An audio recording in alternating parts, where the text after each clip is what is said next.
Hello there, and welcome to your Wednesday content, a little video to kind of break up the middle of the week and throw something new at you. My name is Nick, I'm the Director of Operations at the Digital Arts Experience, and today I'm going to teach you how to play Dungeons and Dragons. Before we jump into the main content itself, I quickly would like to state with a little tiny asterisk, I'm not teaching you the full version of Dungeons and Dragons. Why am I doing this? Well, learning the full game and all the rules associated with it can be really overwhelming. I want to teach a very simple, abridged version that new players and parents can play together and not get overwhelmed by everything. This is something that's meant to be fun, and I think a gradual learning process getting you up to the full version of D&D would be best. Plus, it's a little bit harder to get really young players into the full version of D&D because there are so many rules and different scenarios to keep track of. So consider this a small little bite-sized version, not quite complete. Some things have been modified a little bit to make it easier, but consider this something that will allow you to jump into the fun a little bit quicker. So with that out of the way, let's go ahead and talk about what Dungeons and Dragons is for those of you who may not know. So if you don't know what Dungeons and Dragons is, Dungeons and Dragons is a tabletop role-playing game that was created by Gary Gygax, and essentially it is a unique experience, a storytelling experience, where players or adventurers go up against various different scenarios and beasts and evildoers and whatnot, and they go on missions and quests, and they save the princess from the castle and all the typical movie tropes that you see. But what's unique about this is that the game is controlled through a unique give and take between the players and the dungeon master, who we're gonna talk about what both of those mean a little bit. But there's a dynamic that goes on in the game that you don't really get anywhere else because things can change. It's not like watching a movie where everything is played out in a specific scenario. Things can change depending on the choices you make, and this is what makes it very interesting. And it can be a lot of fun for kids because it's a good place to explore, let loose a little bit. There's a lot of creative things they can try. For those who are a little bit more socially awkward, it allows them to express themselves a little bit, and really it just lets kids experiment a little bit. And if you're a parent, this is a really cool way to interact with you and your child because you're going on an adventure together, you're creating a story together, it's a solving problems together that you otherwise couldn't in real life, and it's a really fun time. And don't worry, if you're stuck at home, you don't need anything more than pencils, paper, and some dice. And another asterisk here, if you don't have any dice, you can go online and use an automatic dice roll that's available from Wizards of the Coast. I'll put a little thingamabobber up on screen here so you can see where the address is and everything. So you really should have everything you need right at home. We're going to go over a few things. I know D&D can be a little overwhelming if you look at the rule sets. Don't worry about all that stuff. We're going to take it bit by bit and start off a little easy. So let's actually go over how Dungeons and Dragons works in a little bit more detail. First up, we have the players, or the adventurers as I like to call them. They decide how they want to proceed through a quest, a dungeon, or how they want to haggle down the price of a turkey leg. Yes, it has happened. Whatever they decide to do, they choose how they wish to go about it. However, there's another important person at the table, and that is the dungeon master. The dungeon master is responsible for designing the current adventure that you're on. This is everything from the story, the quests, the monsters that you encounter, the traps, the evildoers, their goals, what quest items you will find, how much gold you'll get, what rewards will you get at the end of this adventure. All those details and the scenarios that you are presented with, or the adventurers are presented with, are done from the dungeon master. And it is between these two groups, or I should say the dungeon master and the group of adventurers, that you go and proceed on this adventure. So in short, the dungeon master describes the scenario and the players decide how they want to tackle it. This does mean that the dungeon master does have to put in a little bit more work than the players before the game starts, but this is often a very rewarding and fun experience for everyone involved. However, don't worry, there is room for improvisation. You don't have to plan everything out. Sometimes the best things that come out of a session is when you pull something out of a hat, and this system definitely allows for it. Just as a quick tip for the dungeon masters, if you're going to design something, I definitely recommend you at least figure out the general story or the goal for the player, whatever that might be.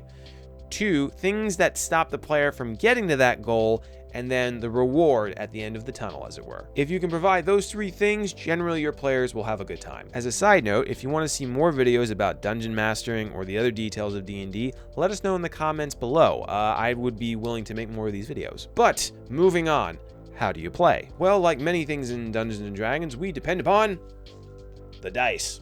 Dice add a special element to the game. They add a hint of randomness and a chance of success or failure. And when you have an element of risk involved, it can heighten the gameplay and can make things a little bit more interesting. In the case of D&D, the game is based off of a D20 system. That means that the game relies upon a 20-sided die to determine if you fail or succeed at certain actions. So if you're going on an adventure and the player asks the dungeon master, "Do I see anything off in the distance?" the dungeon master will reply, "Go ahead and give me a roll."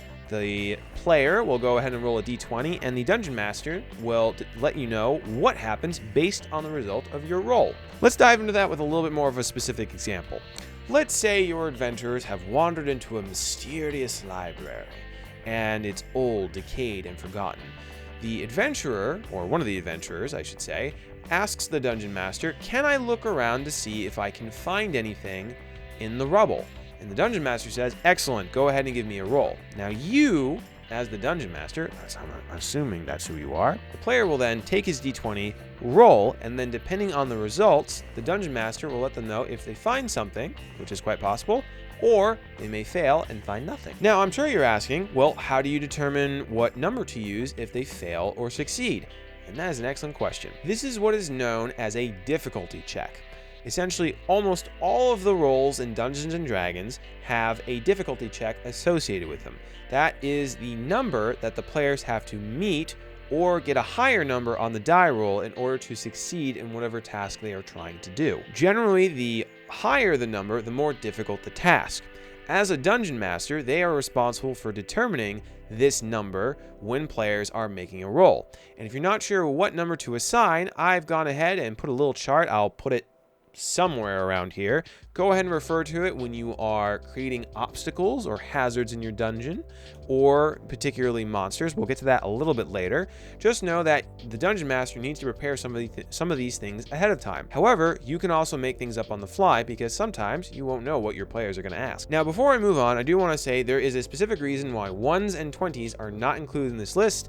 We're going to get to that. Just give me a minute. We've got some more things to cover. So let's circle back around to that library example.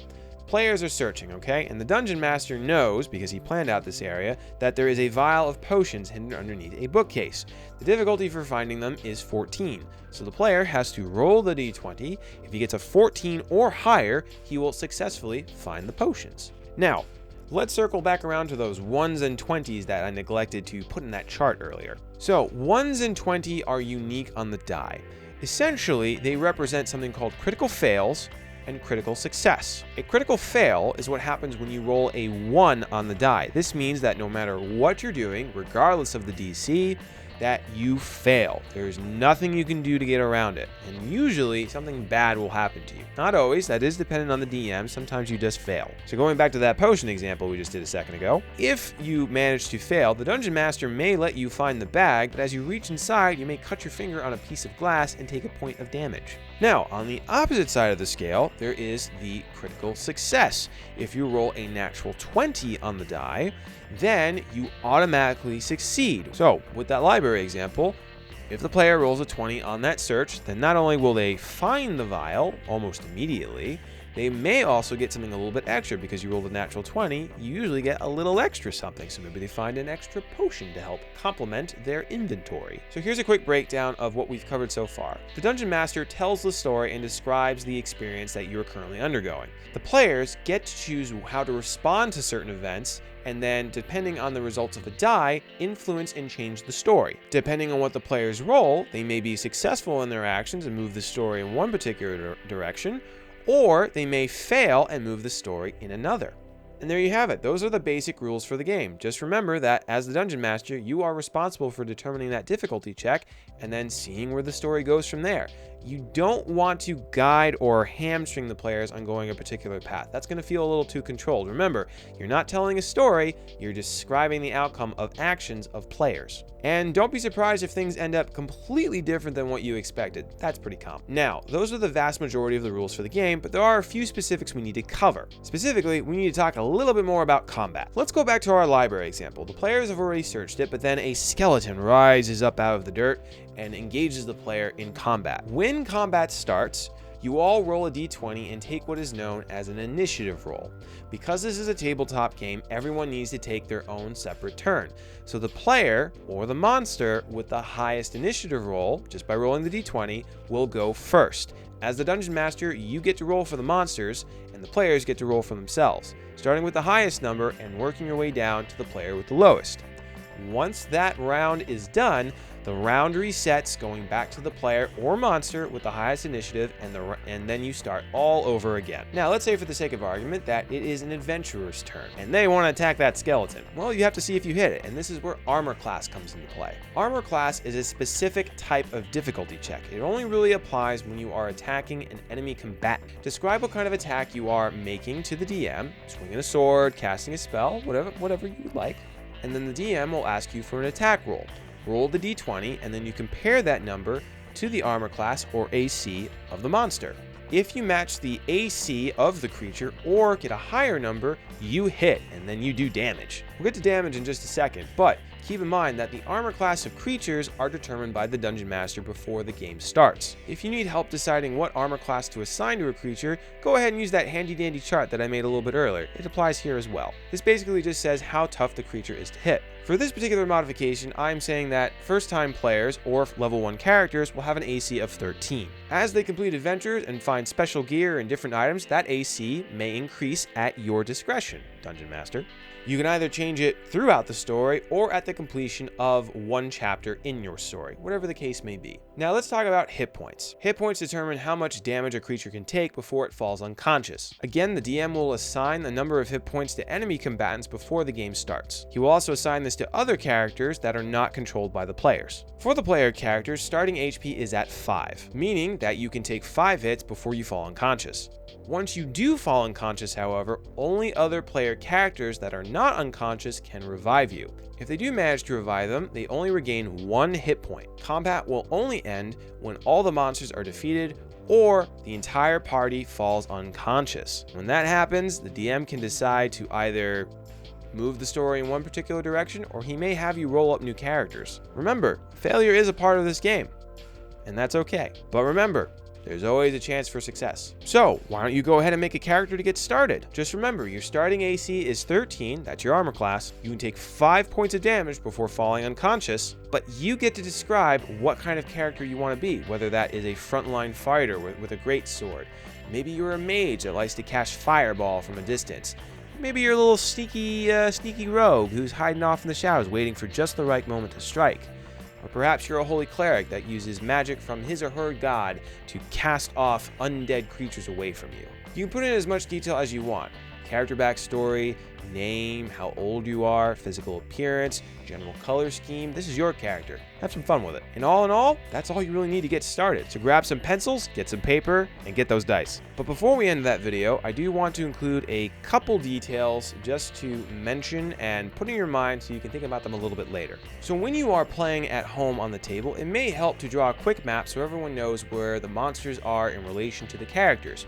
You don't need anything fancy. You can use little coins to track the players, maybe pennies for the enemies and nickels for the characters. If you have any little tokens hanging around the house from other games that you can use, feel free to get creative. As long as everyone has an understanding of where everything is, you can use just about anything. And you don't need anything more than a pencil and a piece of paper to draw a map. You can also use a whiteboard and wet erase board marker. Anything you have on hand is totally fine. And if you have other stuff around the house, you can also include more detail in your map, such as using Legos to build out the set. Or if you want some miniatures and you have some Lego pieces, go ahead and grab a couple Lego characters and have some fun that way. Gotta talk about magic for a brief second because that can get overpowered really quickly. For the spellcasters in your group, make sure that you are not letting them choose overpowered spells at the beginning. Let them choose simple spells. I'll let them do simple effects, a little bit of damage, 1 point at a time. And as they begin to get level up, they get more experience, start fighting tougher and tougher creatures. Then you can start being a little bit more lenient with the spells. Don't forget though, any spell they come up with, you also have in your arsenal, so keep that in mind. And players who are playing spellcasters, remember, you gotta build yourself up before you get to the really super powerful spells like Time Stop and all that stuff. So just keep that in mind. Dungeon Masters, when you're making a monster, particularly a big baddie monster, allow them to take multiple turns at once. So normally only one player gets to attack on their turn, but you want to be able to have this monster be really tough. So if you have one big monster versus, say, a group of 4 characters, there's nothing wrong with letting the monster take 2 actions on a single turn. But you're going to have to be a little careful how you balance that out. Just don't overpower it. Remember, you want the players to have a good time, you want it to be challenging, but again, just like with spells, you don't want to make the monsters so difficult that you can kill them in like 2 hits. So, something to bear in mind. And a quick word to the players. Remember that being a dungeon master can be difficult, especially for those who haven't done it before. If you have a player or another person in your group who's trying out dungeon mastering for the first time, be supportive. They may make mistakes, they may fudge a rule here and there. That's okay. There's always ways that you can change things up, you can retcon things, you can give HP back, you can let someone take an extra turn. It's all right. Don't get heated. Remember that this is the game. Be supportive, and remember that things can always be altered later. I've been dungeon mastering for about 5, maybe 6 years now, and to this day, I still make mistakes. And that's okay. So remember, be respectful of your dungeon master, the effort they put in, and let them make mistakes, and talk about it if need be. Remember, this is a group game, and we're all working together at the end of the day. And finally, probably my favorite rule of all, make up rules if you need to. So this is a modified version of D&D, but even for the full release of D&D, the creators of the game recommend that you ditch rules or make them up depending on the scenario, or if you don't like a rule at all, you can ditch it entirely and substitute your own. There's absolutely nothing wrong with that. Just make sure you discuss it at the table before the game starts, because we want to make sure that everyone is aware of any rule changes that you're implementing.